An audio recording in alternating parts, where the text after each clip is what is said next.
All right, so let me ask you something. Have you ever walked into a shop just to look? You just went to have a look see at something. There's a product that you saw online or something. You're just looking, and somehow you end up buying, but you didn't even plan on buying. All you wanted to do was just look.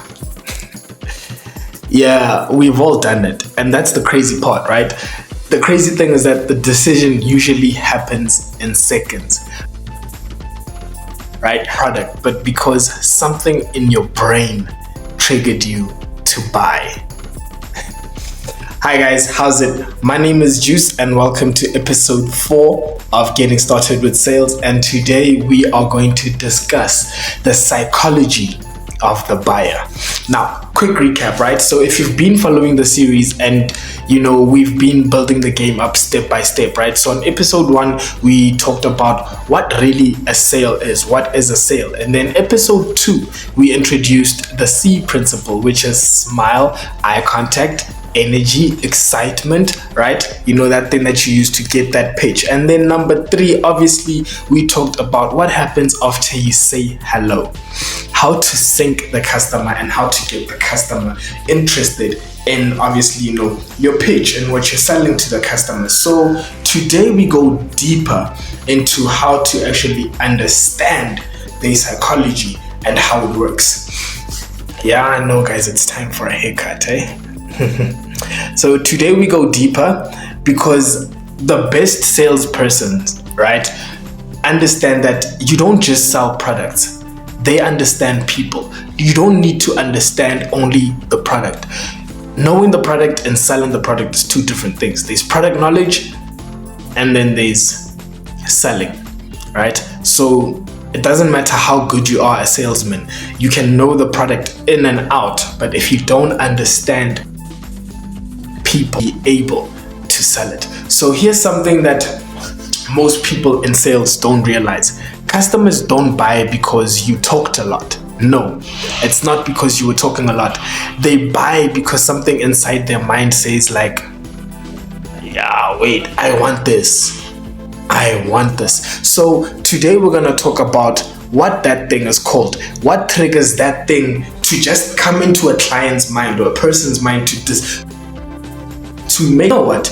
I want this. So we're going to talk about impulse factors because you need to understand how to get your buyer onto the buying line. This prospective buyer that you're speaking to, whether you've called them over the phone, you guys are speaking on the phone, once they are engaged, right? You have sunk them in, you've got the hook on them. You need to understand how to apply impulse factors. Now, this is the psychology of the sale. So impulse factor number 1 is emotion. People buy because they believe that they are using logic. Most people purchase, right? So most people purchase because this is what's happening, right? You go into the store and you see a pair of sneakers. You see a nice pair of sneakers. What happens in your mind? Your mind automatically says, hey, that would look good on me. I know ladies, they fall into that a lot, right? They go into the store and as they are walking around, the guys, that are in the store, the merchandisers that are packing, they pack in their shirts, they pack in their jeans, and then they see top lady walks in and all of a sudden she finds herself somehow trying on more items than she anticipated. It's psychological, right? And you end up buying because your mind says what?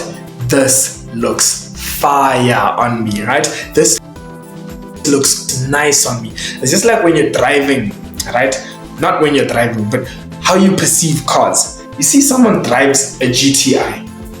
It's a nice car, right? There's nothing wrong with a Polo. I mean, it gets you from point A to B, right?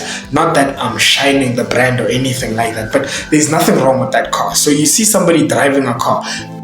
For you who admires that car, let me tell you something. In your mind, you don't just see that car as transport. No, in your mind, it's a feeling, right? In your mind, it tells you, you're gonna be so much more confident if you drive that car.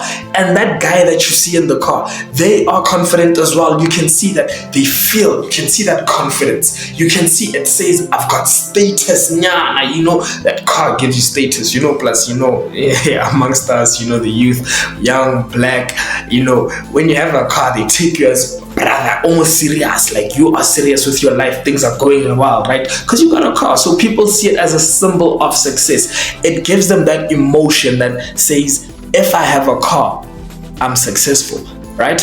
Or if I buy this before anyone else gets it, that's a successful thing for somebody else. That's an achievement, and it gives them that status of saying, I've got this. You see those nice pair of sneakers that everybody's rocking, right? If you get a pair, you feel like you belong. It gives you that confidence. You buy because of the feeling, the emotion that it gives you. We use number one, emotion. So understand that sales comes with emotion. Number two, we look at impulse factor number two, which is urgency, a sense of urgency. I bet you guys, right? If you say to somebody, I'm only gonna borrow 10 minutes of your time, and you take 20 minutes of their time, you're either way too good of a salesperson or you're gonna lose that sale. I guarantee you 90% of the time you lose that sale. So if you say 10 minutes, 10 minutes is 10 minutes. If I say 2 minutes, 2 minutes tops, bam, I've got you hooked. The other minutes, I'm just buying time to complete the sale, and you understand. That's how it works, right? So sense of urgency. When people feel that they might miss out, they buy more.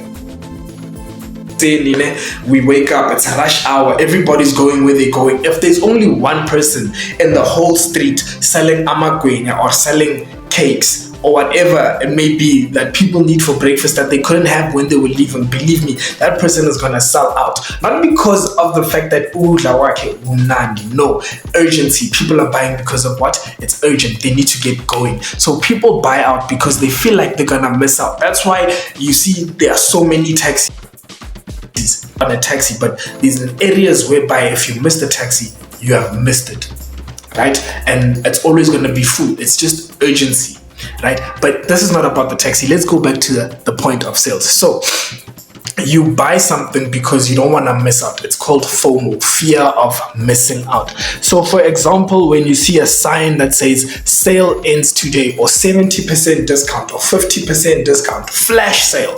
Wow, we love that so much. Flash sale only for today, right? Only 3 left in stock. We can have 100 of whatever. And then I put a sign that says only 3 left in stock. Believe me, if it's an air fryer and everybody wants an air fryer, they're gone, those air fryers. I replenish the stock. They keep on going like that, right? So people buy out because they finally feel like they are missing out, or suddenly because they're gonna miss out, they need to buy it again. So Black Friday, people buy because they weren't planning. Not everyone is planning to buy on Black Friday. They're just like, yeah, maybe I'll see it on Black Friday. Maybe I'll see it on Black Friday. Maybe it's not a decisive decision. Maybe it's not a decision. Maybe it's what happens when you make an impulsive decision. Maybe I wasn't supposed to buy, but guess what? You already bought. So now, number 3, curiosity, right? If you are able to make somebody curious, when people get curious, they lean in. You know the saying, curiosity killed the cat? This is what happens with people, right? You see a sneaker, you like it. Can I test the sneaker? Once you test that sneaker on, let me see, let me take 2 steps, 3 steps, 4 steps. You take 2, 3 steps, and guess what? Boom, next thing, you're swiping your card, right? It's just that thing. You see this guy at the store, you know, black and white. We love them. Shout out to you guys, just by you guys, right? I totally admire what you guys do. So black and white, those guys, you see them there, right? They are pitching in the stores, in your pep, in your, you know, your pick and pays, whatever, wherever they are, right? Your game, they are pitching, they are always excited. And one thing that they know how to use is the element of surprise, and also making you curious, because curiosity kills the cat. So people lean in when they become curious. So if I say, can I quickly show you something? Or have you heard? Oh, yo, Mamzo, did you see that? Right? When I start referencing, or I start showing you other things, and you become curious, what's happening here? The mind automatically leaves your soul, and your pocket decides that we will solve this thing later, right? Once you become curious, you fall into that thing. So curiosity pulls people into the conversation. Now, once they are curious, they want to find out more of how it works. And that is why when people are selling you insurance in the field, they are very quick.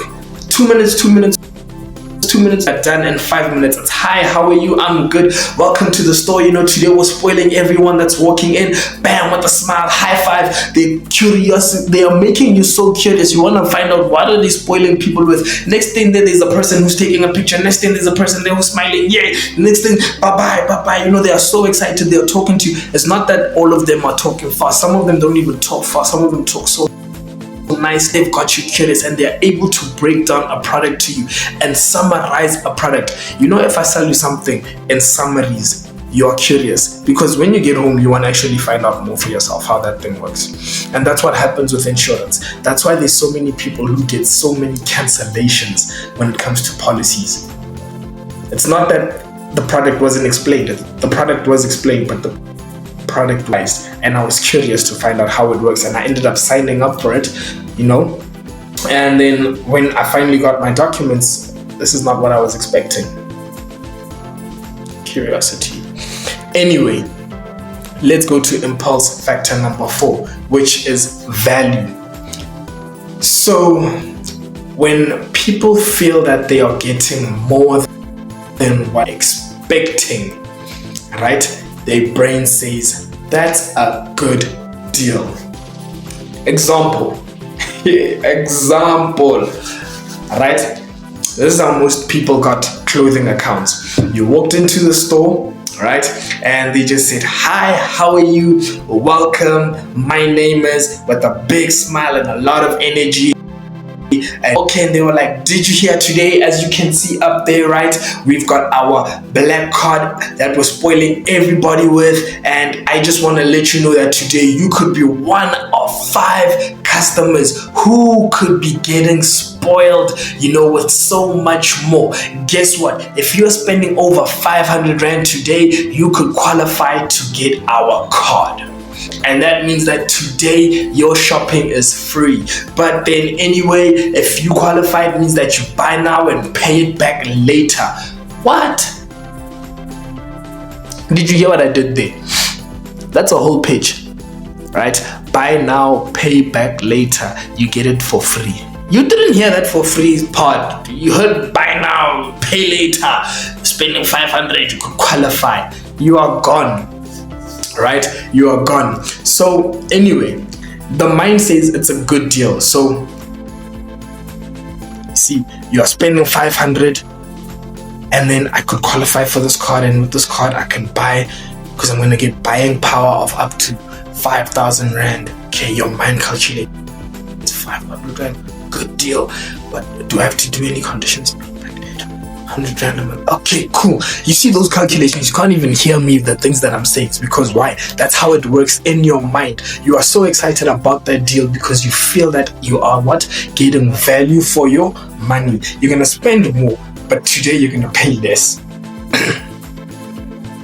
It's a good deal, right? Anyway, suddenly whatever you're buying becomes more valuable. Did the value of that thing change? No, just your perception. Your perception and how to buy today changed. Same as if you're a salesperson, right? You see somebody walking into the store, right? They want to buy a jacket. The jacket is 900 Rand, and they want to walk away from it. But suddenly you remember, no, man, if they can get a discount, a card, a club membership card, or whatever card that you guys have, a loyalty card in the store, they can probably get it at 750, because the next time you walk into a store, pay attention, right?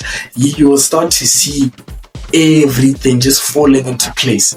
So next week we're gonna do episode 5. We're gonna speak on the law of averages, and also we're gonna be focusing on the mindset of a salesman. So this by far, yes, is the longest episode, guys. We're going straight into 20 minutes. But anyway, guys, thank you so much, and tell me what you think. Leave a comment, like, share, subscribe. and we are always, we are at it every week, guys. We are making sure that your sales game is gonna improve each and every week. So let's do it. Same time, same place next week.